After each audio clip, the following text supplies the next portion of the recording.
La lengua, órgano impar mediano y simétrico, es una formación muscular muy móvil revestida de mucosa.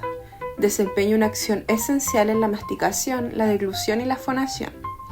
Es asimismo el órgano receptor de las sensaciones gustativas, o sea, el sentido del gusto. Este órgano está dividido en 3 porciones.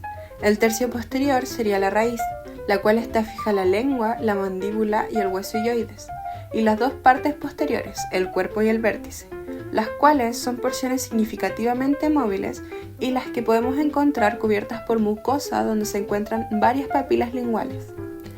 La lengua logra cumplir con sus funciones gracias a 17 músculos y un solo hueso que afirma toda la lengua, el ilioides.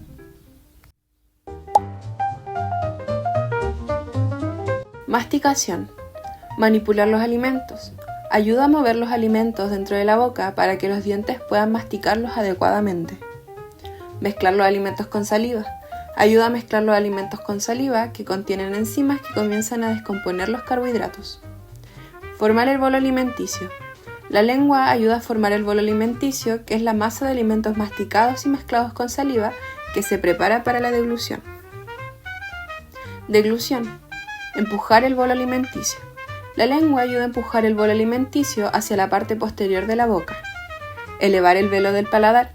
La lengua ayuda a elevar el velo del paladar, que es la parte posterior del techo de la boca, para cerrar la nasofaringe y evitar que los alimentos entren a la nariz. Iniciar la deglución. Ayuda a iniciar la deglución al empujar el bolo alimenticio hacia la faringe.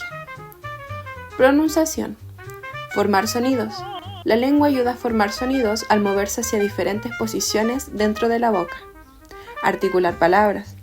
Ayuda a articular palabras al moverse para formar diferentes sonidos y patrones de habla. Y regular la fluidez. La lengua ayuda a regular fluidez del habla al moverse para formar palabras y frases de manera suave y natural.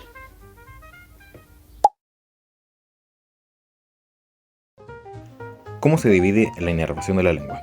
La inervación de la lengua varía si revisamos la inervación general y la inervación del sentido del gusto.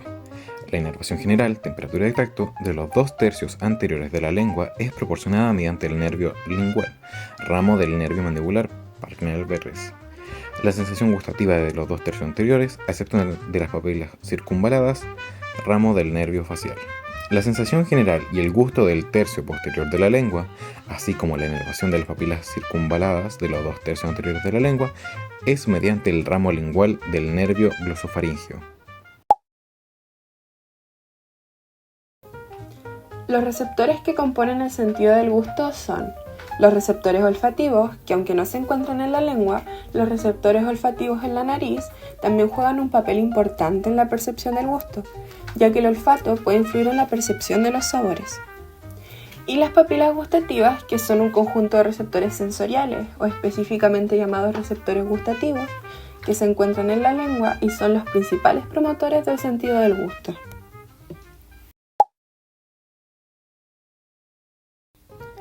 ¿Qué son los botones gustativos?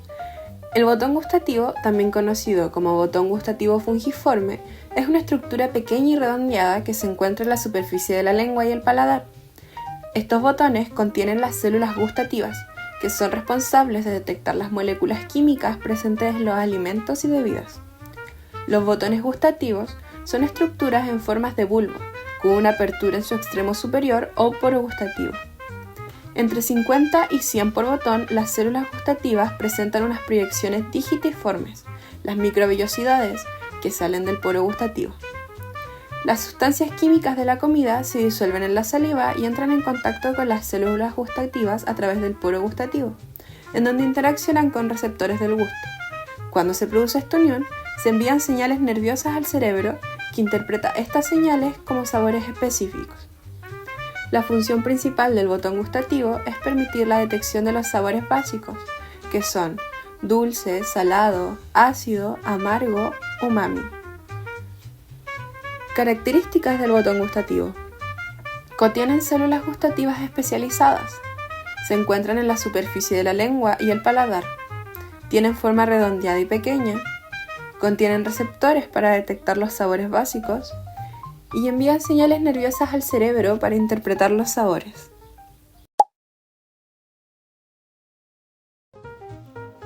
Las papilas. Estas se dividen en 4, de las cuales podemos encontrar las filiformes. Entre las 4, estas son las más comunes.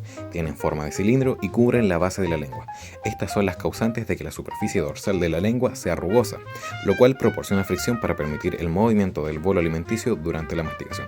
No tienen papilas gustativas, por ende no reciben sensaciones de gusto, solo ayudan a masticar, a hablar y a limpiar la boca. Las fungiformes, vascularizadas y que tienen forma de hongo y se encuentran en toda la parte dorsal de la lengua.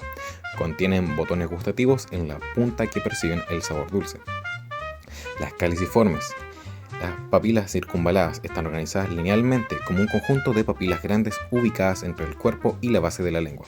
Son de 8 a 12 papilas en total y son más grandes. Estas son las que detectan el sabor amargo. Las foliadas, que son las que se encuentran en los bordes laterales de la lengua. Tienen botones gustativos que detectan los sabores salados. Pero ¿cómo llega toda esta información a nuestro cerebro? Por inervación sensorial, gracias al nervio vago, facial y glosofaringeo. Estos nervios transmiten las sensaciones de contacto, temperatura, de dolor, presión y sensibilidad en general, así como impresiones gustativas que permiten distinguir la cualidad y el sabor de las sustancias sólidas o líquidas. Y esta información se conecta al cerebro por estos nervios, llegando la información a la ínsula y en la base del lóbulo frontal, en donde se encuentra el área 43 de Brodmann, donde se procesa la información gustativa. Y por último, ¿cuál es la vía gustativa? Bueno, esta inicia con un estímulo en la cavidad oral al haber un contacto entre sustancias químicas y los receptores. Dependiendo de los receptores y los nervios en donde se produzcan estos contactos químicos, llegarán después al núcleo solitario. En el núcleo del tracto solitario que se encuentra el cuerpo de la segunda neurona localizada, en la porción rostral del núcleo cuyas eferencias ascienden acompañando al lemnisco medial por el tracto tegmental central dirigiéndose al núcleo ventral posteromedial del tálamo. Del tálamo, la segunda neurona hace sinapsis con la tercera neurona, la cual ascenderá por el brazo posterior de la cápsula interna y la corona radiada ipsilateral para terminar en la corteza cerebral, la porción inferior de la circunvolución postcentral, o lo que es el área 43 de Brodmann, correspondiente a la corteza gustativa, específicamente en opérculo frontal y en la ínsula. El tracto solitario también hace conexiones químicas que llegan al hipotálamo, que relaciona el sentido del gusto con el sistema límbico, el cual puede afectar en la conducta emocional.